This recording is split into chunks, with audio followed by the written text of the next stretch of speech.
¿Alguna vez te has preguntado por qué tanta gente tiene fe, pero sigue vacía? ¿Por qué mientras más obedecen, menos sienten a Dios? Tal vez no sea falta de espiritualidad. Tal vez sea el exceso de control disfrazado de salvación.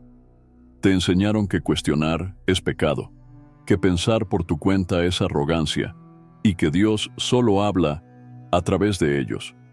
Pero ¿y si la verdad fuera justo lo contrario? ¿Y si el miedo que sientes es exactamente lo que ellos quieren que sientas? ¿Y si ese vacío nunca se llena porque a ellos les conviene que siga ahí? Este video no trata sobre religión, no trata de alejarte de la espiritualidad. Se trata de liberarte de la manipulación, de mostrarte lo que hicieron con tu búsqueda más sagrada. Y quizás ya sea hora de que recuperes lo que siempre fue tuyo.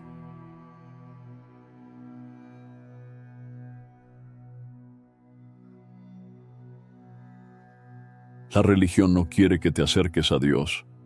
Quiere que obedezcas a sus representantes humanos. Es una empresa con un producto invisible, ganancias garantizadas y empleados desesperados por no perder el cielo. Tú crees que estás buscando a Dios, pero lo que te están vendiendo es obediencia disfrazada de salvación. La religión se volvió una empresa. Tiene líderes, jerarquías, un producto invisible, promesas vagas y beneficios asegurados. El miedo es su estrategia de marketing. Y la culpa, la factura que nunca deja de llegar, no te incentivan a pensar, a cuestionar, a conectarte directamente con lo divino. Te entrenan para obedecer a gente común vestida de autoridad espiritual. El miedo a perder el cielo convierte a adultos en niños asustados, desesperados por seguir órdenes sin entender nada.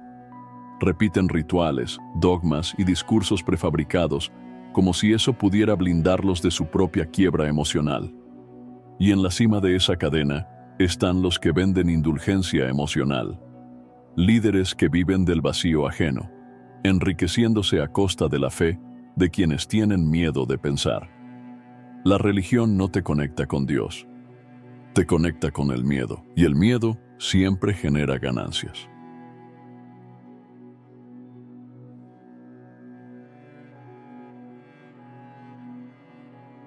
La fe debería ser el espacio donde el ser humano se encuentra con lo más sagrado que hay dentro de sí. Pero lo que hicieron con ella es otra historia. Una historia de intereses, manipulación y poder disfrazados de espiritualidad. El mercado de la fe es hoy una de las industrias más lucrativas del mundo. No vende bienes tangibles, no necesita garantizar entregas reales. Vende promesas, vende esperanza a plazos y vende miedo en paquetes de lujo. Según el sociólogo Pierre Bourdieu, el capital simbólico, como la fe, se convierte en moneda de poder cuando es administrado por instituciones. Y eso es exactamente lo que operan las religiones modernas.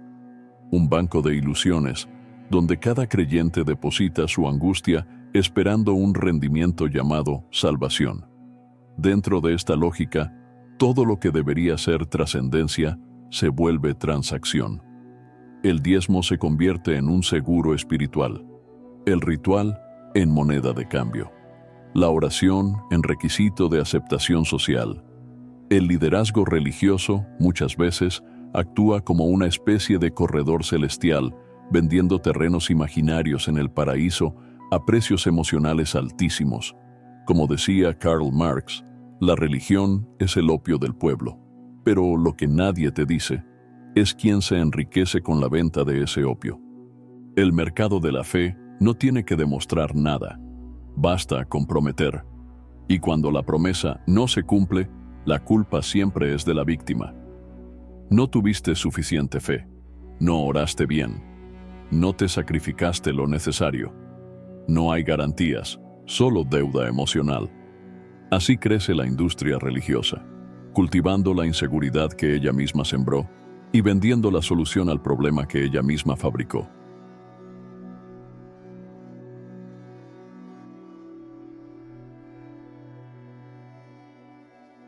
Ninguna cárcel necesita barrotes si el miedo hace el trabajo.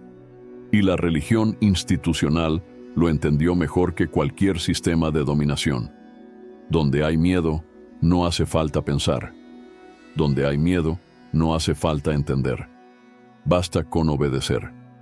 Y el miedo al infierno o al rechazo divino es uno de los gatillos más antiguos y eficaces de toda la historia humana.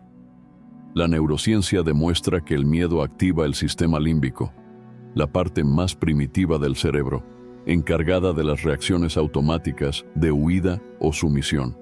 Cuando este sistema se activa constantemente, a través de discursos amenazantes, imágenes de castigo o doctrinas apocalípticas, la persona entra en un estado crónico de obediencia emocional. Eso bloquea el córtex prefrontal, que es el área del pensamiento crítico, la toma de decisiones conscientes y la autonomía. En otras palabras, el miedo reconfigura tu cerebro para que dejes de pensar y solo obedezcas. Y eso no es espiritualidad, es puro condicionamiento. Carl Jung decía, nadie se ilumina imaginando figuras de luz, sino haciéndose consciente de su oscuridad. Pero el miedo, cuando se cultiva como arma espiritual, hace lo contrario. Proyecta un enemigo externo para que nunca enfrentes lo que llevas dentro. El miedo manipulado te aleja de Dios, porque empiezas a ver a Dios como amenaza, no como presencia. Por eso muchos religiosos viven tensos, paralizados, fragmentados, no por falta de fe, sino por exceso de miedo.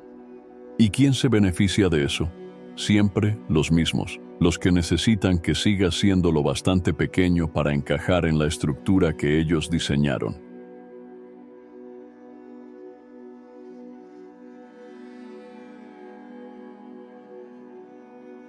Cuando el miedo se instala como base de la fe, la madurez espiritual deja de crecer.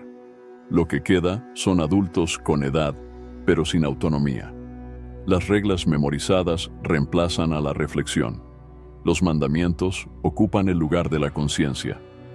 Y al final, lo que se tiene no es una comunidad de buscadores, sino un grupo de niños asustados repitiendo lo que les ordenaron por miedo al castigo. La religión se convierte en un padre severo, castiga, vigila, amenaza.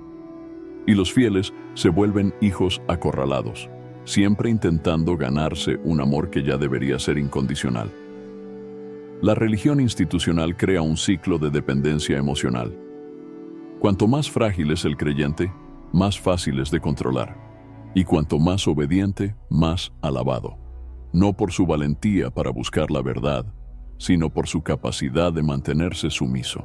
Erich Fromm llamó a esto el miedo a la libertad. La tendencia humana a preferir una obediencia cómoda antes que la responsabilidad de pensar por sí mismo. En la infancia, eso es natural. Buscamos figuras de autoridad que nos protejan. Pero cuando los adultos siguen buscando padres espirituales que les digan qué hacer, algo se rompió en el camino.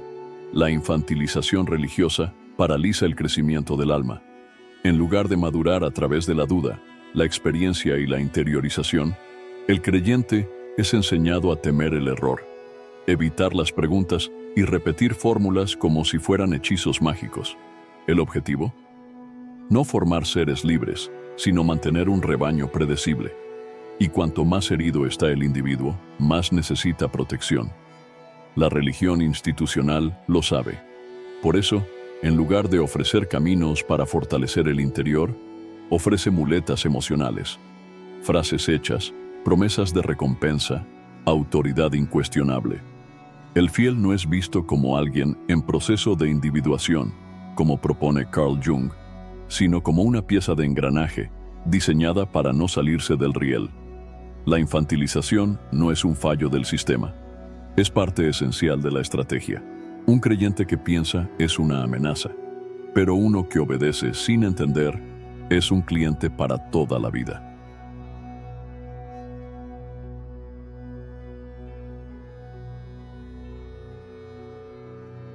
Hay algo aún más rentable que el miedo, el consuelo superficial. La religión empresa entendió que, además de castigar, hay que ofrecer alivio, no real, sino simbólico. Así nace el mercado de la indulgencia emocional. Se cultiva el sufrimiento del creyente, pero en lugar de sanar la raíz, se le ofrece un alivio controlado, una oración específica, un culto con promesa de milagro, un líder que entiende tu dolor. Pero nada cambia de verdad, porque si cambiara, el cliente se iría. El objetivo nunca fue liberar, fue generar dependencia. Byung-Chul Han define nuestra era como la de la autoexplotación emocional, donde se incentiva al individuo a agotarse buscando rendimiento afectivo. El sistema religioso moderno opera con la misma lógica. Hay que demostrar fe, sentir fervor, llorar en el altar, emocionarse frente a la autoridad espiritual. Y quien no muestra señales suficientes es visto como débil o espiritualmente apagado. La fe se convierte en espectáculo emocional. El dolor se recicla en conmoción. El líder, muchas veces, actúa como un terapeuta mesiánico, pero lo que ofrece no es orientación real, sino dopamina espiritual de efecto pasajero. Este modelo distorsiona incluso la idea misma de espiritualidad. En lugar de promover silencio, introspección y enfrentamiento del dolor real, ofrece un ritual anestésico. El fiel entra vacío y sale aliviado, pero no porque algo haya sido transformado, sino porque fue distraído. La indulgencia emocional reemplaza el encuentro con lo sagrado por una catarsis programada. Y eso no es fe, es dependencia emocional sistematizada. Una estrategia sofisticada de control, donde el consuelo actúa como cadena y la emoción como una prisión invisible.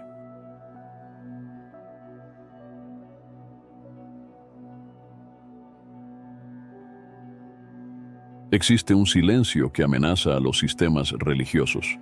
No es el silencio de la ignorancia, sino el de quien ya entendió, de quien se dio cuenta de que la conexión con lo divino no necesita escenario, ni público, ni intermediarios. Ese silencio nace cuando dejas de buscar afuera lo que siempre estuvo dentro. Cuando entiendes que Dios no habita en templos de piedra, sino en las grietas de la conciencia. Y eso es lo que el sistema teme. Un ser humano que, en lugar de temer, empieza a ver con claridad. Simone Weil decía que la atención pura es oración. Y por eso nos distraen tanto. Porque quien se vuelve hacia adentro, descubre una fe que no se puede explotar, una presencia que no depende del espectáculo, una fuerza que no se compra. La conexión real con lo divino no exige dogmas, exige coraje. Coraje para romper con el guión, silenciar el ruido, enfrentar la propia oscuridad y, aún así, seguir buscando. Lo que las religiones quieren borrar es esa experiencia directa e intransferible, porque quien la vive ya no puede ser manipulado. Meister Eckhart escribió: «Lo más elevado que un hombre puede alcanzar es ser divino, y ese divino no se revela con obediencia ciega, sino con autocomprensión radical, con presencia real en el ahora, con aceptación del misterio sin necesidad de explicarlo todo. Quien vive esto no necesita que nadie le diga dónde está Dios, porque ya lo reconoció, no con los ojos, sino con el espíritu en estado de lucidez. Por eso te mantienen con miedo, culpa y dependencia. Porque si descubres que puedes caminar solo, todo su imperio se derrumba».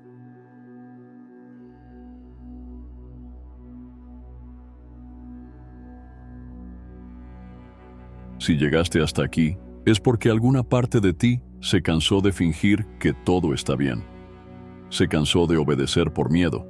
Se cansó de buscar afuera lo que por dentro grita con fuerza. Y quizás, en este momento, está despertando algo que ya no puedes seguir enterrando. El deseo de reconectarte con Dios. No con el Dios institucional, sino con esa presencia viva que late cuando haces silencio y te atreves a escuchar. Todo lo que dijimos aquí no es para alejarte de la espiritualidad.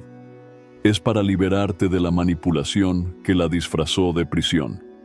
Este video fue un espejo, y los espejos no consuelan, revelan. Si en algún momento te sentiste confrontado, es señal de que aún estás vivo, que todavía sientes, que que todavía estás en búsqueda. Lo que hagas con esta verdad ahora va a definir el próximo capítulo de tu camino. Puedes volver a la programación, o puedes empezar de verdad a caminar por ti mismo, pensando, sintiendo, equivocándote, pero siendo libre. La decisión nunca fue de ellos, siempre fue tuya. La pregunta es, ahora que lo viste, ¿vas a seguir fingiendo que no viste nada? Si este mensaje te tocó de alguna manera, deja tu comentario aquí abajo. ¿Hubo un momento en tu vida en que sentiste que la religión te alejaba más de Dios que de acercarte a Él? Tu respuesta puede ser justo lo que otra persona necesita leer hoy. Dale like. No es solo un botón, es la forma en que este mensaje llega a otros que también están listos para despertar. Suscríbete al canal y activa la campanita. Porque este espacio no es un canal cualquiera, es un refugio para conciencias inquietas, y tú, claramente, eres una de ellas.